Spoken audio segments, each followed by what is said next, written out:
Assalamualaikum warahmatullahi wabarakatuh. Alhamdulillah, marilah kita awali pertemuan kita anak-anak dengan membaca basmalah. Bismillahirrahmanirrahim. Kali ini materi kita adalah tentang pengenalan ilmu kimia. Sebelumnya kita akan bahas yaitu ilmu kimia dan peranannya. Kita akan berkenalan dengan ilmu kimia, materi, dan metode ilmiah. Apa sih sebenarnya ilmu kimia itu?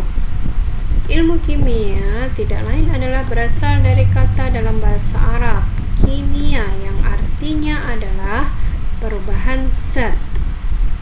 Jadi ilmu kimia adalah ilmu yang mempelajari struktur dan sifat materi atau zat, perubahan materi, dan energi yang menyertai perubahan tersebut. Apa manfaat belajar kimia ya?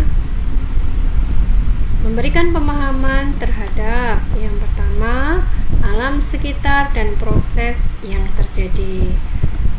Kemudian produk-produk yang ada di sekitar kita, ada yang menimbulkan masalah atau merugikan dan ada yang bermanfaat.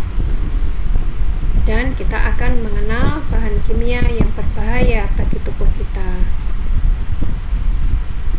Peran ilmu kimia, apa sajakah peran ilmu kimia? Di bidang kedokteran, di bidang farmasi, pertanian, biologi dan seni, kemudian kriminologi.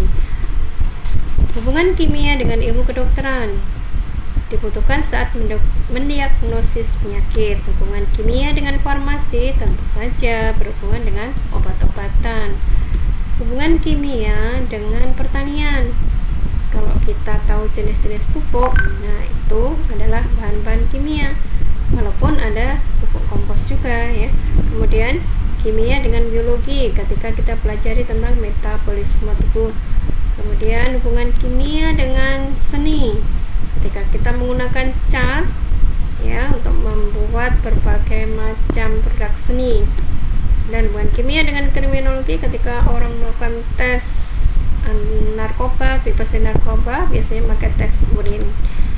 Nah anak-anak, kita sekarang ke metode ilmiah. Apa sih metode ilmiah itu?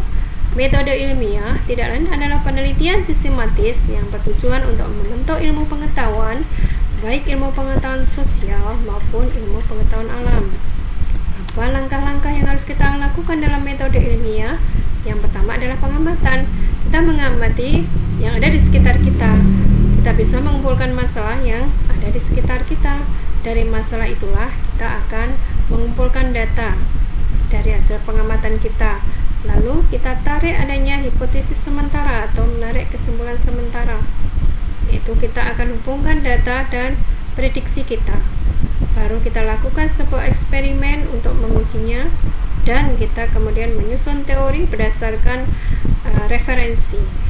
Jadi kalau misalkan masalah pencemaran, kita akan kumpulkan data tentang pencemaran. Oh, di sungai sekitar rumah saya misalkan banyak sampah.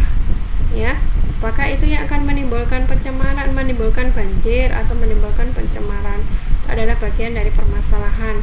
Kita akan kumpulkan data, kita tarik kesimpulan, oh kalau banyak sampah otomatis kalau hujan akan banjir.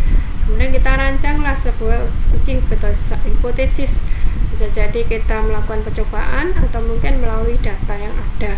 Dan kita menyusun teori berdasarkan referensi. Dan contohnya seperti itu. Kita sekarang ke laboratorium kimia. Nah, tentu sudah terbayang bagi kita. Di sana kita akan melakukan praktikum. Di sana kita akan tahu tentang bahan-bahan kimia. Baik, kita akan berkenalan dulu beberapa alat-alat laboratorium.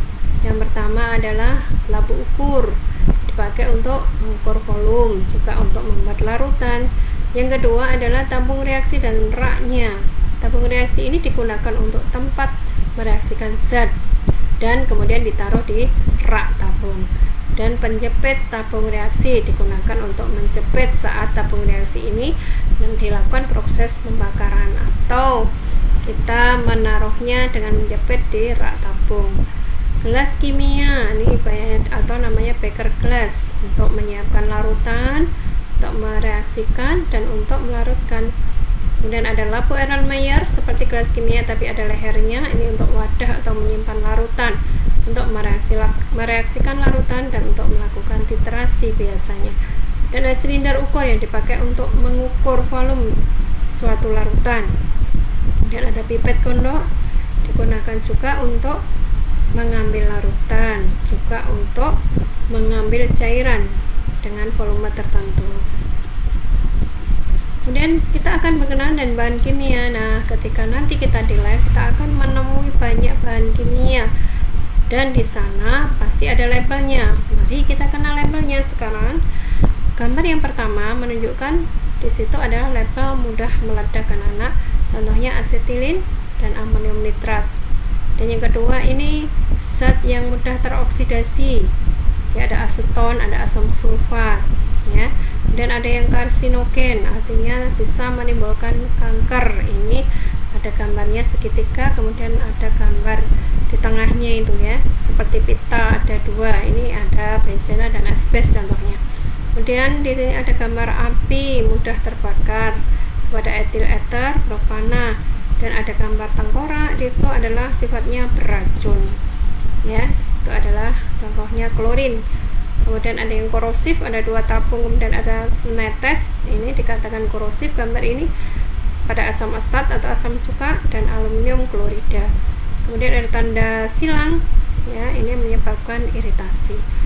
Jadi pada amonia, ini adalah beberapa tanda ketika kita nanti mengenali bahan-bahan kimia di laboratorium.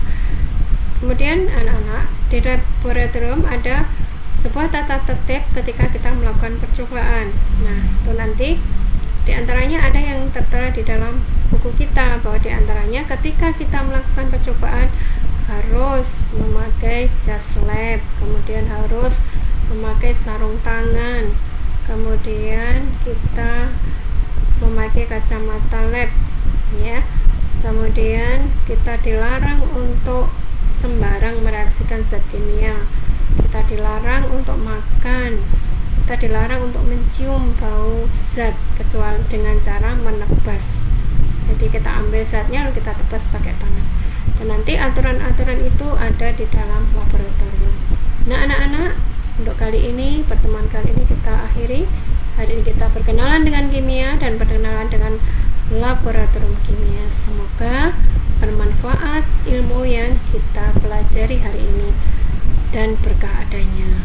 Baiklah, kita akhiri pembelajaran kita hari ini dengan mengucapkan hamdalah.